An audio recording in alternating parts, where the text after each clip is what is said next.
Shalom Aleichem, sweetest friends. Welcome back to another shiur on the Parshah. This week's Parshah is Parshas Truma, and this year is given with Schus, Rabbi Aaron Yisrael ben Rabbi Moshe Mordechai, a very close friend, a tzaddik, a hidden tzaddik. So I'm not going to say his last name, so he remains hidden. And in honor of the birth of Yehudit Chana, Bas Yedid Nafshi, Rabbi Ephraim Abba ben Miriam Shoshana, she should be Zocher Mitzvah Shem to Kol Tuv Sela. And I thank them both. I thank both Yehudit Chana and Rabbi Aaron Yisrael for allowing this shiur to happen. There's a very, very beautiful medrash that relates to this week's parsha. They wanted to put Koheles into Geniza. They wanted to take the book of Koheles and they wanted to put it into Shemus. Bury it so there should be no more Sefer Koheles. So that on Sukkot morning, davening is cut down by 20 minutes. Why? Because there was a little bit of apikorsis, a little bit of heresy in the book of Koheles. Because the pasuk says, "Samach b'chor b'yaldusecha," be happy when you're young, enjoy yourself in your youth. V'yetivcha libcha b'mei b'churosecha, and when you're a young man, you should have a good heart. And v'halach b'darchei libcha, go in the ways of your heart. U'b'marei nechem, with whatever you see. So you see this pasuk and you say, what is this, like hedonism? When you're young, have a good time, party! Les din v'les dayin, the Medrash says. There's no judge. You can do whatever you want. So they wanted to take Koheles and they wanted to put it on the ground. Licht in air rein, as they say in Portuguese.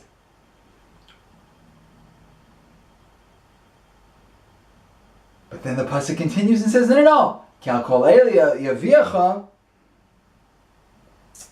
Elokim b'mishpat. Shlomo HaMelech was very wise when he wrote this pasuk. In the end, we're going to have to give judgment on everything.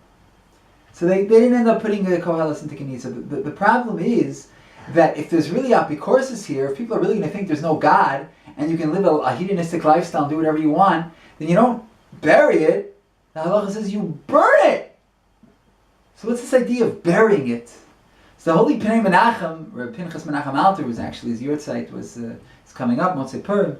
He says a very beautiful idea in his Pnei Menachem that he said in Shal Shudis in the year Tavshin Nun Vav, right before he passed away, that Chachamim knew that Koheles was a holy man, that Shlomo HaMelech was a holy man, and he was saying emes. But the problem is what are the masses going to think? So the book isn't worthy of being burned, but it is worthy of burying it because people are going to misunderstand the message. But what was really the message? The real message, sweetest friends, is that, as the Zohar says in this week's parsha, Me'es kol ish, take the nedava from every man. What's an ish? An ish is a man who's misgaber on his yetzer. He's a real man. He's a tough guy. He can overcome his yetzer hara. What does it mean, Asher Yidvenu Libo? And this is where we get to the point, sweetest friends. Yidvenu Libo means a generous heart. A heart filled with ratzon tov, filled with goodwill. As the pasuk says, this is Zohar in this week's parasha. We're learning Kabbalah, sweetest friends.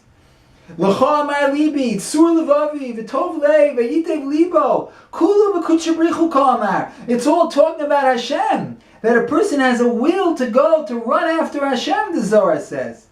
He remembers Hashem, and that's what it says about Boaz, v'yetiv libo.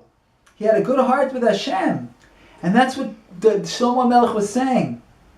Shlomo HaMelech was saying, v'yetivcha libcha b'mei b'churosecha, that when you're young and you have all of your kochos, you should use your good, generous heart to follow HaKadosh Baruch Hu. That's the message. When the Leiv Tov, you're going to see good things. You're going to have an ayin tova. Everything is going to be positive. But this world can be misleading. A person can think that going with your heart means doing whatever you want. So they wanted to put it into Kenisa. But they didn't in the end. Because the Sefer was said Baruch HaKodesh. And this Leiv, as the Zohar says in this week's parasha, is about having a good heart and using your good heart to go with Hashem. And to only do the right thing and to see good things. Urei b'tuv Yerushalayim kol yemeichecha. Only seeing the good in Jerusalem. And only seeing the good in Jews. Wherever we go, whatever we see. We should always see positive things and holy things. So sweetest friends, that's the Yidvenu Libo Mitzvah Hashem. We should all take it to heart. pun intended, this week's parsha, that all of our ritzonos should be l'shem shamayim, and we should go in the way of our heart. The heart should be a leiv tov, a leiv ohev, and in that schus and Yitzhak Hashem, HaKadosh Baruch Hu is going to be mashritz Shechina only because of the nidvas halev of the Jews. We result to the Shras HaShechina, and as we know from the Sfarim, the Shras HaShechina is within all of us. We should all be zoche to live our lives with a good heart. L'tov lanu kol hayamim. Good Shabbos, sweetest and most beloved friends.